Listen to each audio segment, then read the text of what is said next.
Kalau saya membaca putusannya dan seterusnya, ini ada konspirasi ya di tingkat pengadilan agama, sebab yang digunakan dokumen itu sepertinya hanya satu pihak, seperti silsilah. Kalau lihat putusannya, pihak laki-laki sebagai pewaris itu hanya menerima sama seperti bagiannya perempuan. Kalau melihat undang-undang konspirasi hukum Islam, mestinya berdasarkan hukum itu sendiri, konspirasi hukum Islam itu yang harus digunakan. Yang saya tahu hanya tikus di got aja yang konspirasi. Hakimnya sudah 4 tahun yang lalu sekedar memutuskan mungkin terima uang dan selesai. Yang tersisa hanya gejolak di tengah masyarakat. Barangkali saran saya,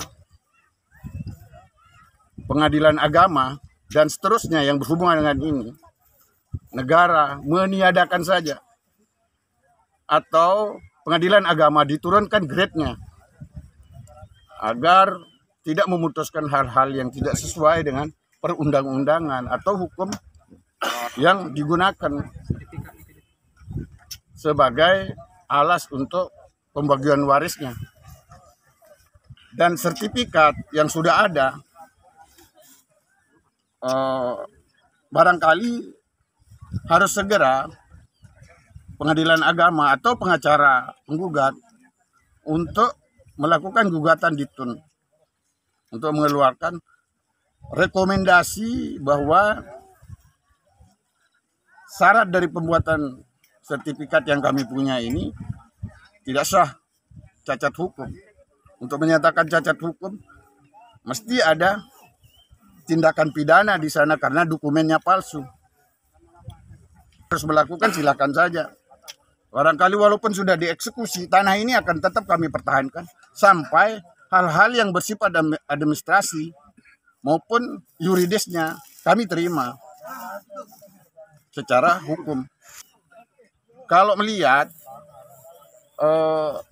mereka dasarnya sengketa waris ini, artinya mereka merasa tidak pernah mendapatkan pembagian dari sistem kewarisan itu.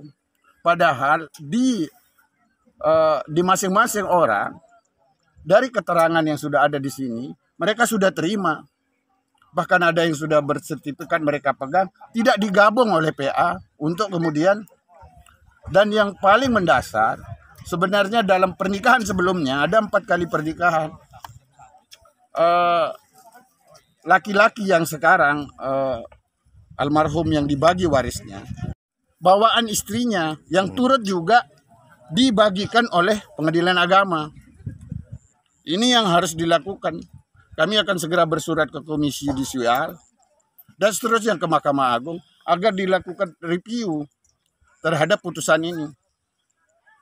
Dan kami akan melakukan aksi ke pengadilan agama sampai ada keputusan yang lebih jelas terhadap hal-hal ini. Kalau lebih transparan, dari yang tergugat tidak pernah dimintai keterangan oleh pengadilan agama terkait asal-usul dari harta benda ini yang diwariskan ini. Padahal laki-laki yang meninggalkan warisan ini sudah menikah 4 kali. Apakah dalam pernikahan sebelumnya cerai mati atau bercerai? Apakah mereka kemudian tidak ada harta gonogininya atau harta-harta yang ditinggalkan untuk istri-istrinya yang sudah meninggal? Sedangkan penggugat ini ada yang sudah meninggal dan bukan anaknya lagi. Artinya dokumen silsilah mereka ini terindikasi palsu sebagai acuan dari putusan pengadilan agama. Benjok apa jadi bahaya. Ini batas apa? Satu tanah ya kan? Masih tanah. Tanah ini.